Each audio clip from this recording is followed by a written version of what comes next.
네, 말씀드린 대로 오늘도 많은 비가 예보돼 있습니다. 최대한 대비하셔서 피해를 줄여야 할 텐데요.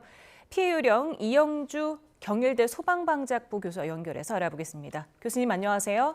예, 안녕하십니까. 네, 광주, 전남 지역 침수 피해가 컸는데 비가 200mm 이상 더 내릴 것으로 예보돼 있습니다. 물이 채 빠지기도 전에 또 오는 건데 어떤 대비가 필요하겠습니까? 예, 물이 이제 아직 빠지지 않은 상태이기 때문에 비가 많이 내린다면 곧바로 피해로 바로 이어질 수 있는 그런 위험성이 있거든요. 그래서 여러 가지 대비들이 필요하긴 합니다. 다만 이제 물이 차 있는 지역이라든지 침수가 된 지역 같은 경우에는 적극적인 조치를 하시기도 좀 어려운 상황이거든요. 그렇기 때문에 뭔가 적극적으로 이런 이제 이 침수에 대한 대비라든지 이런 것들의 시설적인 부분들을 한다기보다는 위험한 상황이 닥쳤을 때 신속하게 대피하시거나 또 이런 부분들에 좀 더 중점을 두셔서 대비를 하실 필요가 좀 있다 생각이 들고요. 하천 지역 같은 경우에 이미 수위가 굉장히 높아진 상황이기 때문에 비가 더 많이 내린다 그러면 곧바로 하천 범람이라든지 이런 것들로 이어질 수가 있고요. 또 침수 지역 인근 지역 같은 경우도 사실 비가 많이 내린다 그러면 그 주변 지역까지 침수 지역이 확대될 수가 있기 때문에요. 대피를 하기 위한 사전 준비 또 해당 지역의 위험 정보에 대한 부분도 정확하게 수시로 확인하시는 것들 또 그리고 침수로 인해서 발생할 수 있는 정전이라든지 단수 이런 것들에도 좀 대비를 하셔야 되겠습니다. 네, 전북 그리고 경북, 충남에도 150mm 이상 내릴 것으로 보이는데 양도 양이지만 짧은 시간에 급격히 내리는 강도가 더 문제 아니겠습니까? 예, 맞습니다. 사실은 긴 시간 동안 비가 많이 내리는 것도 위험하겠습니다만 짧은 시간에 집중적으로 비가 내린다면 사실은 그만큼 위험도 급격하게 닥치기 때문에 많은 인명피해 또 재산피해로 이어질 수가 있거든요.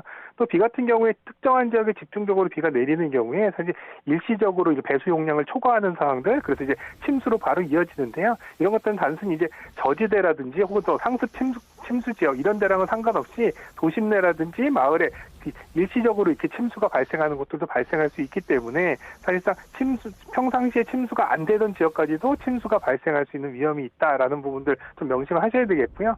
또 강한 강도의 비가 내리면 또 산사태 위험 이런 것도 그만큼 더 커지게 되는데요.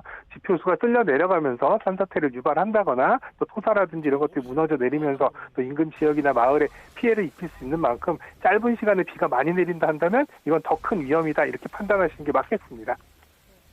호우가 지금 낮보다 밤에 더 집중되고 있잖아요. 오늘도 밤사이 많은 비가 내릴 것으로 보이는데 이 밤에 내리는 비, 낮보다 더 각별히 주의해야 할 게 있습니까? 예, 사실 최근 강우 패턴을 보면 밤 사이에 굉장히 집중적으로 많은 비가 내리다가 또 이제 낮이나 아침이나 낮이 됐을 때 조금 소강 상태를 보이긴 하는데요. 말씀하신 대로 야간 같은 경우는 사실은 이제 캄캄하기도 하고 또 이제 여러 가지 자원이나 물자를 동원하기도 상당히 어렵기 때문에 대처가 굉장히 어렵거든요.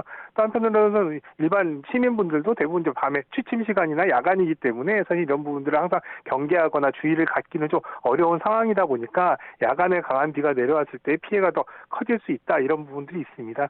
그래서 밤 사이에라도요 좀 비가 많이 내리는 이런 시기에는 강우 정보라든지 기상 정보 이런 것들 좀 주기적으로 확인을 하셔서 본인이 기거하거나 위치하고 있는 지역이나 집 주변이 사실 위험 상황이 노출되는지 이런 것들 좀 확인하실 필요가 있고요. 또 재난 문자들도 수시로 확인하셔서 야간에 긴급하게 대피를 해야 되는 상황이 될 수도 있기 때문에 대피 준비 꼭 집에서 가지고 나가야 되는 필요한 물건들 이런 것들은 미리 좀 준비를 해놓으시는 것들도 필요하겠습니다. 또 한편은 오히려 이제 집중적으로 집중적으로 비가 내리기로 예보가 돼 있다면 오히려 안전한 곳으로 임시로 거처로 옮겨서 야간에 비가 많이 와서 화를 당하시거나 위험한 상황들에 노출되지 않게끔 하시는 것들도 하나의 방법이 되겠습니다. 이번 호우 피해 양상을 보면 침수도 문제지만 이게 옹벽 붕괴라든지 산사태로 이어지는 경우가 있지 않겠습니까? 이 비가 쏟아지기 전에 미리 안전 여부를 확인할 수 있을까요? 예, 이미 비가 어느 정도 내린 이후라서 사실은 이제 이런 추가적인 붕괴에 대한 위험성 상대적으로 높은데요. 집에 누수가 생긴다거나 또 집의 벽이라든지 기둥, 한마디로 이제 주요 구조부라고 하는데요. 이런 부분이 혹시 갈라진 틈은 없는지 혹은 또 기존에 있었던 틈이라 하더라도 이런 것들이 더 벌어지지 않았는지 이런 것들 좀 확인하실 필요가 있겠고요. 또 벽이라든지 담장, 기둥 이런 것들 이제 기울어지거나 혹은 또 이런 것들이 지지하고 있는 바닥 부분에 물이 고이거나 약간 물렁물렁해졌다면 이런 것들도 붕괴의 위험 신호다 이렇게 이제 판단하실 수 있겠습니다.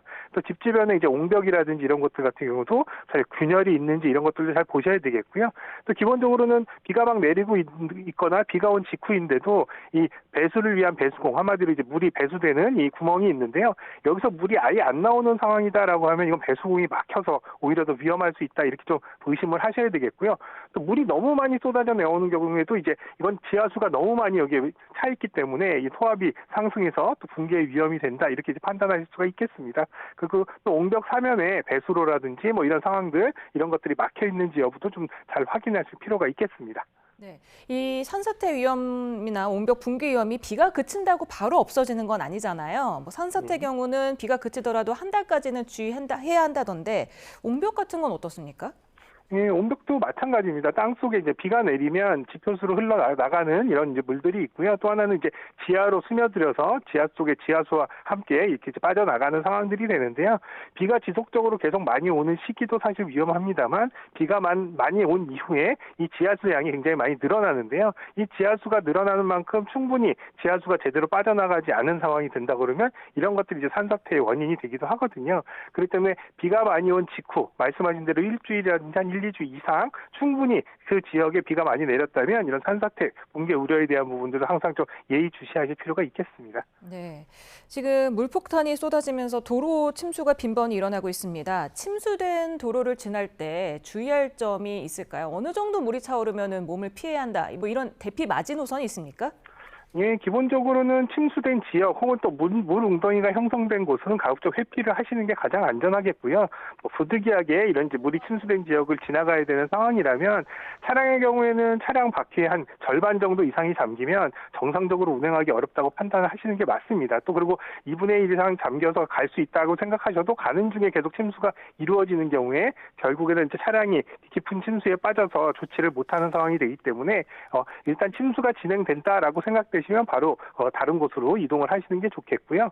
또 보행자의 경우에도 사실 정상적인 걸음이나 보행이 어려운 경우에 이런 경우라면 사실 이제 대피를 하셔야 된다 생각하는데요. 대부분 이제 무릎 정도 물이 찼을 때 정상적인 보행이 어렵다고 대부분 판단을 하기 때문에 무릎 정도가 차기 시작한다면 이런 부분들 대피를 하셔야 된다 말씀을 드리겠고요. 다만 이제 앞서 차량도 마찬가지고 보행자도 마찬가지지만 침수가 사실은 천천히 물이 차오르는 게 아니라 갑작스럽게 물이 늘어나기 때문에요. 이렇게 징후가 아마 물이 차기 바닥에 물이 고이기 시작한다 싶으시면 사실은 침수에 대한 부분들을 염두에 두시고 다른 지역으로 회피를 하시는 게 좋겠습니다. 네, 이번 폭우는 낙뢰가 굉장히 많이 쳤잖아요. 이럴 경우에는 어떻게 대비를 해야 됩니까? 낙뢰 같은 경우에는 대부분 이제 주변에 이를테면 넓은 계알지 같은 곳에 서 있는 것들 이것도 굉장히 위험하거든요. 그래서 낙뢰가 친다고 한다면 사실 가정 내 건물 안에서 계시는 게 가장 안전하겠고요. 바깥에 있는 경우에 뭐 나무라든지 또 혹은 가로등, 전신주 이런 것 주변에 있는 것도 굉장히 위험할 수 있습니다. 그렇기 때문에 바깥에서 물에 젖은 상태로 이를테면 보행을 한다거나 이런 것 자체가 위험할 수 있기 때문에 가급적이면 낙뢰가 많이 치는 동안에는 야외 활동 하지 않기를 좀 당부드리고요. 또 예를 들면 우산이라든지 이런 것들을 그냥 쓰고 다니시는 경우에도 사실은 우산에 낙뢰를 맞을 수 있는 이런 가능성이 오히려 상대적으로 높기 때문에 이러한 부분들에서 좀 주의를 하셔야 되겠습니다. 네, 오늘 말씀 여기까지 듣겠습니다. 이영주 경일대 소방방재학부 교수였습니다. 감사합니다, 교수님. 예, 감사합니다.